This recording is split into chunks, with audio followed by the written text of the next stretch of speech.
Selamat pagi anak-anakku sekalian, apa kabarnya semuanya? Ibu sangat berharap kalian dalam keadaan sehat dan tetap dengan semangat walaupun saat ini kita masih dalam rasa khawatir dengan wabah yang melanda negeri kita.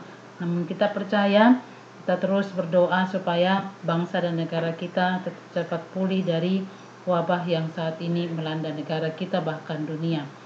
Baik anak-anakku sekalian, di pagi hari ini kita akan mulai pembelajaran kita, yaitu masuk ke materi yang baru, bab yang ketiga, memaknai perundang-undangan.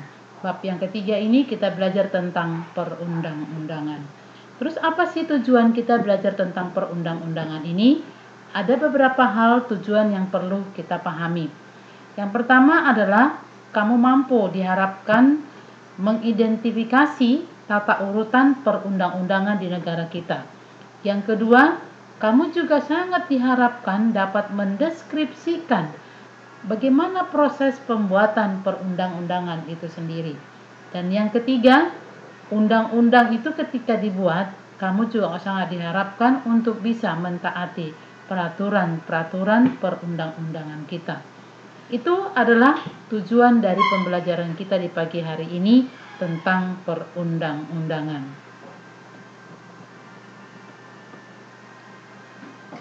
Nah, berikutnya adalah arti perundang-undangan itu sendiri. Artinya adalah peraturan tertulis yang memuat norma hukum yang mengikat secara umum dan dibentuk atau ditetapkan oleh lembaga negara yang atau pejabat yang berwenang melalui prosedur yang ditetapkan dalam peraturan perundang-undangan. Jadi undang-undang itu selalu sifatnya adalah tertulis dan ada di situ hal-hal yang terikat, yaitu mengikat secara umum masyarakat atau warga negara untuk bisa ataupun lembaga untuk harus terikat dengan undang-undang, artinya mampu melaksanakannya, harus dilaksanakan di dalam kehidupannya sehari-hari, terlebih di dalam bangsa dan negara kita. Bagaimana tata urutan perundang-undangan di negara kita?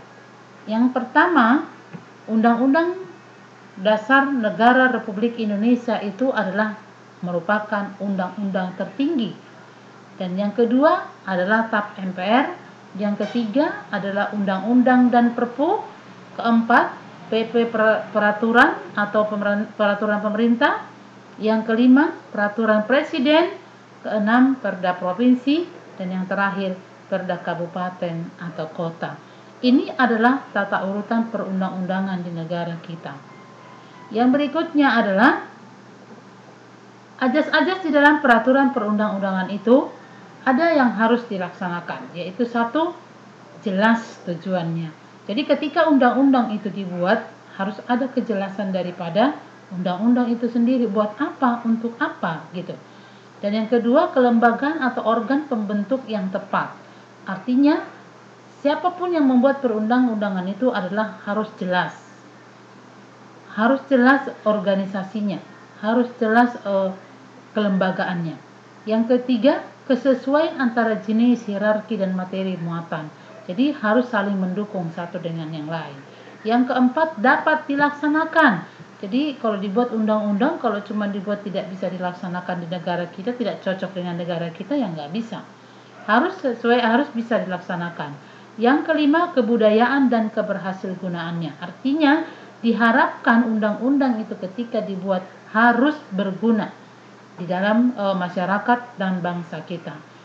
Jelas rumusnya, dan yang terakhir terbuka untuk masyarakat.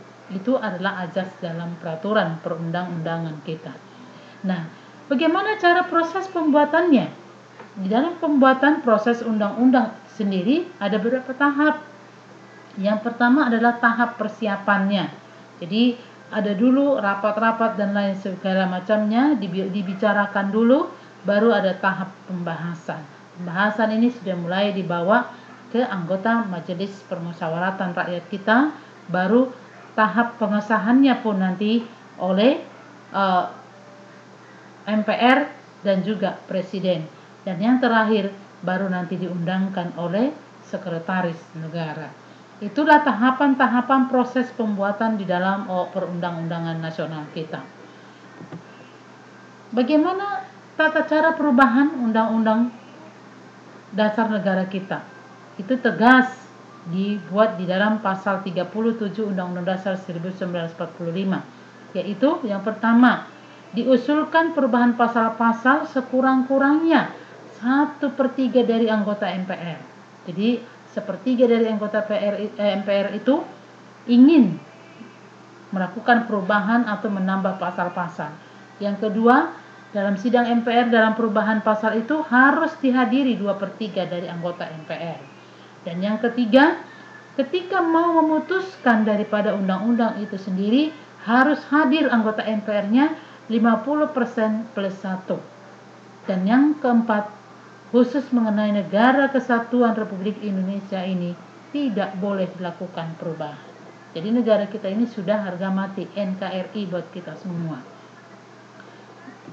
Yang berikutnya, ada kesepakatan perubahan perundang-undangan dan Undang-Undang Dasar Negara Republik Indonesia itu amandemen boleh dilaksanakan. Namun ada beberapa hal yang tidak boleh dirubah. Yang pertama adalah tidak mengubah pembukaan Undang-Undang Dasar 1945, tetap mempertahankan NKRI.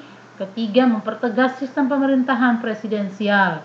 Yang keempat, melakukan perubahan dengan adendum, yakni menambah pasal perubahan tanpa menghilangkan pasal sebelumnya.